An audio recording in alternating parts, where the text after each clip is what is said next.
Confirm नहीं है, ये भी कंफर्म नहीं है। तो इन पे जब हम आएंगे तो हम ये नहीं कह सकते कि यार ये कितना है, ये कितना है। लेकिन अगर ये हमारे पास 90 है तो इट मींस के ये तुमने रोज लेट आने की और सजा की कसम खा रखी है। ये तुम्हारे घर बात करता हूं, ऐसे तो नहीं चलेगा। ना तुम्हें मेरा डर है, ना सजा का डर है, और ना तुम्हें अपनी तालीम की फिक्र है। अब या तो तुम टाइम पर आओगे या फिर इस स्कूल में कभी नहीं आओगे।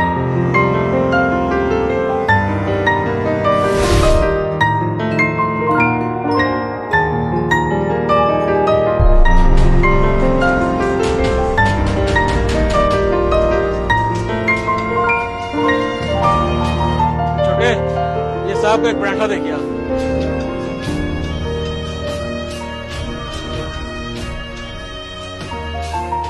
ये भी देखिए अंदर, जल्दी हो। अच्छा उस्ताद जी, अब क्या मैं जाऊँ? हाँ, 1 मिनट।